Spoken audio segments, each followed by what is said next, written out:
The third quarterback off the board in just the first 3 picks, Drake Maye became the Patriots' latest project as New England searched for a true successor. Given the reins after 5 poor weeks from bridge QB Brissett, Maye flashed elite traits, but remained inconsistent, looking very comfortable in certain aspects of the game, but completely lost in others. With one of the worst offensive lines in the league and a coach that lasted just a single season, the Patriots didn't exactly set Maye up for success. So let's see what we can decipher through the New England fog. When we talk desired quarterback traits, we always start with anticipation. And Drake Maye has it in abundance, even if he's not always hitting the right mark. He shows the ability to throw the receiver open across all 3 levels of the defense, hitting the aggressive balls needed to take the attack to the opposition. Throwing early on 3rd down is a requirement for attacking the space, and this is a good read and a very early throw to find his most trusted target. The safety slides over to top block on Henry, and the defender wide of him rushes, signaling man coverage to the boundary side. With the corner turning and following the outside receiver, Maye confirms the call, releasing at the top of his dropback 2 steps before Hunter Henry cuts back to the ball. There's no way for the safety to react, with the ball accessing the open space to move the chains on 3rd. In probably his best game of the season, Maye looked real comfortable against Gus Bradley's overly predictable cover 3 scheme. The receiver will go long, the back heads flat, and the tight end runs a corner route, leaving him isolated on a linebacker. You gotta throw this fast to stop the corner turning back or the safety getting over to it. And this is out nice and early, put up high so Hooper can use his height, turning in for the score. And here's a really nice ball through the zones with a good look off to hold the safety. There's not enough disguise of the structure, and Maye knows he can attack through a window if thrown early. He first looks left, confirming the coverage and forcing the safety to stay high, before coming near side, timing a ball through the next window, finding Kendrick Bourne for the spin in first. And here's more good layering through the zone levels. The Bills drop deep at the snap, hoping the cover 2 will hold the ball in front of them, but Maye finds a way to get a chunk. The Mike turns to defend Douglas in the slot, so Maye goes to the other seam in the 4 verts concept. Throwing as Hooper gets equal with the first level. A clean pocket allows him to step in, throwing with good touch to the soft spot in the zones. Against Indy, it's his security blanket tight ends once again, found with more good anticipation. The motion tells us Indy is in man coverage this time, and when both linebackers come on a B-gap blitz, Maye knows where to go. Crucially, it's out before the cut, accessing the space before the defender can react to the route. But perhaps more crucially here, avoiding the blitz from disturbing the play, beating the rush with the throw. And here's another good early ball against the blitz. Dorian Williams comes screaming on the late blitz, forcing an immediate escape from Maye, receiving some help from his running back to buy some time. Maye remains attacking early, throwing this before the cut while fading away, allowing his receiver to find that open intermediate space. It takes a lot of arm strength to hit this play, and that's something Maye has in abundance. The power he's able to generate flat-footed is really quite incredible, allowing for late window snipes and throws that shouldn't be possible under duress.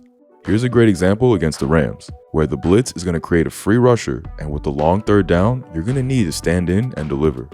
The back picks up the first blitzer, but the safety coming from that far away is always going to come clean, leaving Maye with no space to step into. Spotting nobody follow the crossing route, Maye shifts right and throws back left, zipping this on a line to his receiver despite the strong pressure, out-leveraging the defense for the 3rd down pickup. And more ridiculous arm strength here coming completely flat-footed. Drake reads the smash concept on the near side, but Houston does a good job to smother it. So, works backside, where he notices the backers are playing too narrow, and he has a chance flat.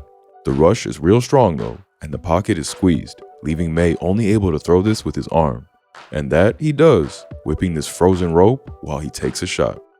Combine anticipation with arm strength and you get a really good deep ball thrower. Now, the sample size is too small to make any sort of sweeping statement here, but Maye definitely shows aggression, anticipation, and the ability to put the ball up high and out in front for his receivers, allowing them to make any needed adjustments without the corner getting a chance to play it. And another beauty here against Buffalo. High red is shot territory, and this is a perfect ball over the shoulder that's impossible to defend.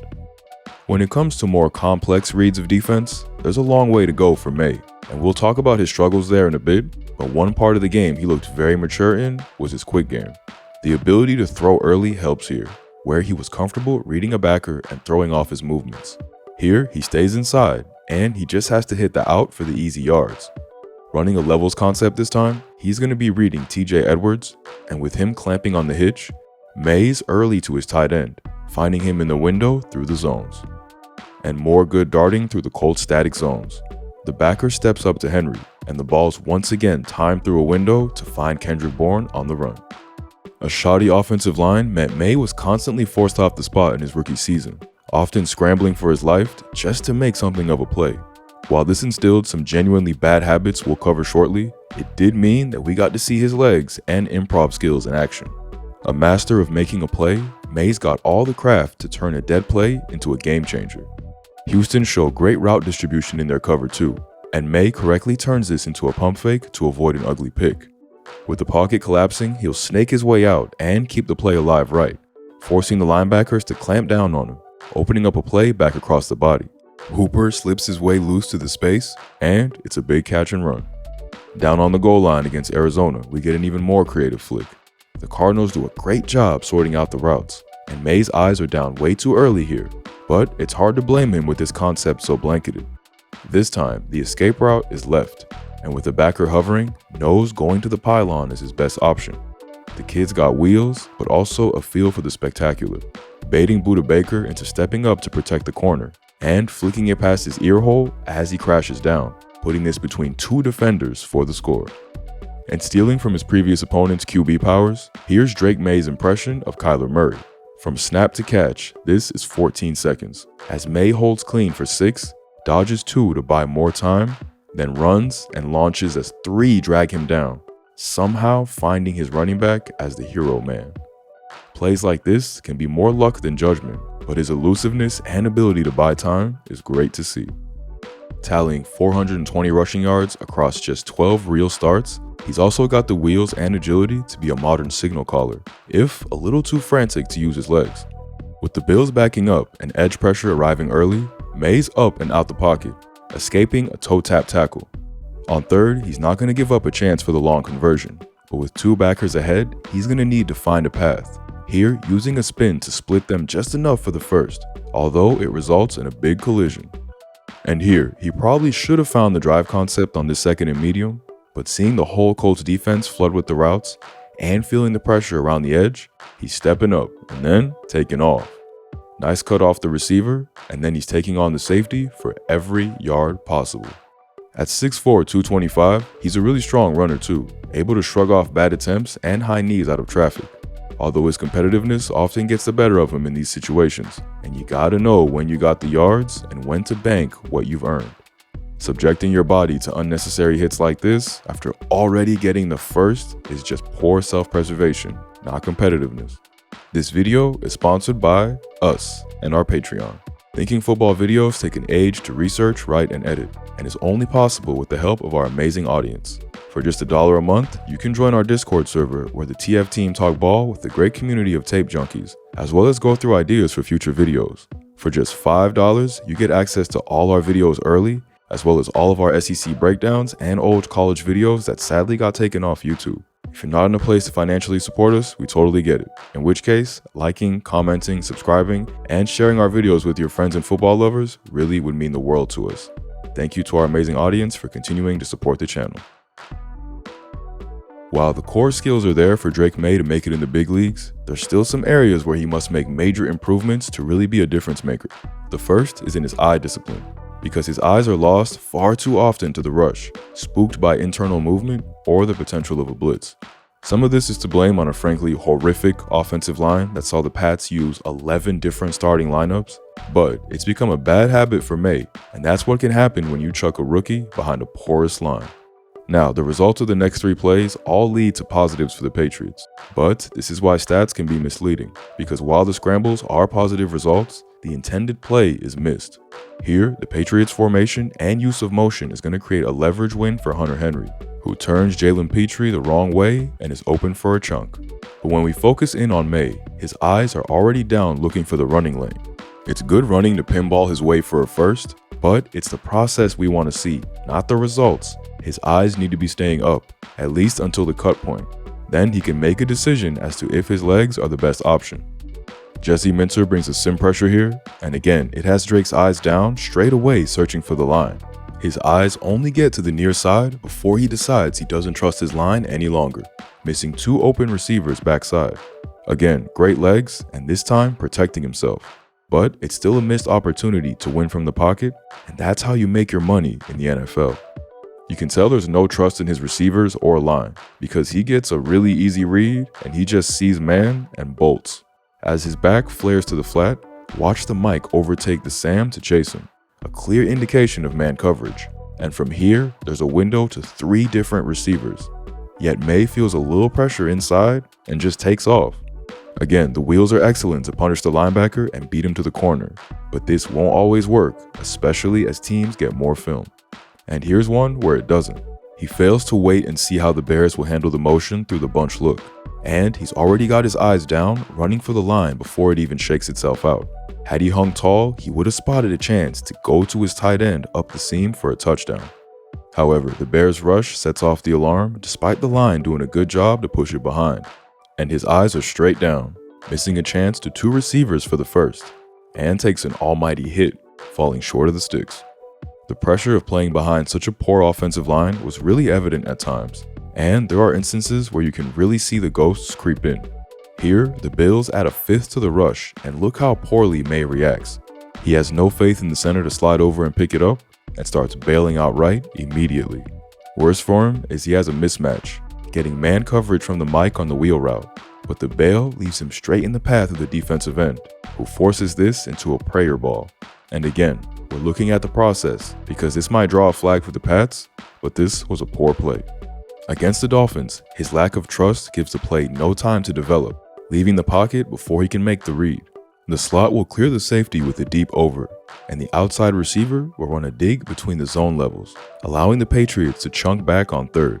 But feeling a 5th added to the rush, Maye doesn't keep his eyes with it, again drifting out of the pocket to try to turn this into a scramble drill.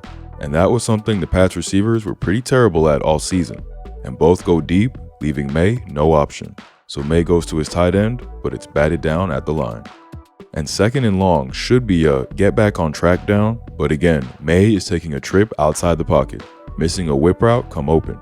This time, it's just a 4-man rush that spooks him, and this sort of play is how you end up as a career backup. These eyes have got to improve in year 2. Like many rookies, Maye's clock and reading was also very inconsistent, flashing elite anticipation 1 minute, then losing the timing on the next, leaving the ball late or behind. This play is a great example of how precise you need to be in the NFL compared to college. The Jags bluff the 1 high on 3rd and long, deep dropping to Tampa 2. And although Maye is able to decipher the coverage roll and weak spot, he doesn't get to his windup until after the cut. The ball's a step late and a step behind, and NFL safeties make that play routinely. Here's that same ball against Miami, this time coming to the near side. He might have a strong arm to access late windows, but when you drift off the spot and tell the safety where you're going, NFL guys are fast enough to break on it and go through your receiver for the breakup. And here's why you really can't hesitate in the NFL. Jesse Minter had him confused all game, with the 2 high safeties extremely late to rotate to cover 3, fooling the rookie into indecision. And every window underneath will close with this sort of delay in the NFL. The habit of aiming at receivers' back hips also stuck with him over from college, even on some good anticipation balls, and this is a must clean up area for future NFL success. He never looked comfortable throwing to this receiving core outside of Boutte, Douglas, and the tight ends, off rhythm on many a crosser. 1 or 2 of these crept into every game, and they can be a real drive killer when you're missing good reads and open balls.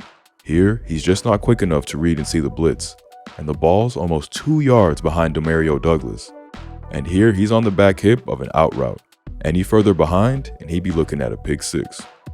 In a lost rebuilding year for the Patriots, Drake Maye flashed just enough to justify the pick, being the bright spot in an otherwise miserable season. However, he's still left with a lot to clean up before he can make the next leap. The anticipation and propensity for the big play jump off the screen, along with his wheels and improv for the modern game. However, many of the simple stuff that keeps the offense turning over is still missing and holds him and the team back. Speaking of turning over, this Pats offense needed it. Because of all the rookie QBs we've looked at so far, This is by far the worst supporting cast. The line was atrocious. The receivers couldn't get open. And by a lot of reports, the locker room lost faith in the coaching staff. Not an ideal start to a rookie's career. Entering year 2, there have been major upgrades made to the line and coaching. The Pats spent 4th overall pick on Will Campbell to hopefully bookend the left tackle position for the next decade, while bringing in Garrett Bradbury at center and Moses Morgan at right tackle, allowing Owenu to kick down to his natural guard spot, and build out what should be a much improved offensive line.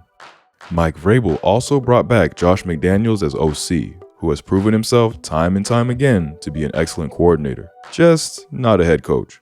However, the receiving core remains extremely sparse. Stephon Diggs could be a great addition depending on injury status, and Matt Collins is a dog, but not exactly known for his pass-catching prowess. It's been a continuing statement, but this offense still really lacks a spark at the skill positions. There hasn't been a true explosive player on this offense since Gronk, and without difference makers, you're swimming upstream in the modern NFL. Let's hope Diggs can add a bit of that pink powder magic. For Maye, Season 2 is about improving his eye discipline and reading of complex NFL structures with more consistency, allowing him to tap into that elite arm strength and anticipation. If he can find that, we'll be looking at another very good, very young signal caller fighting to get to the front. Fail, and the Patriots will be looking for QB number 6 in the post-Brady era.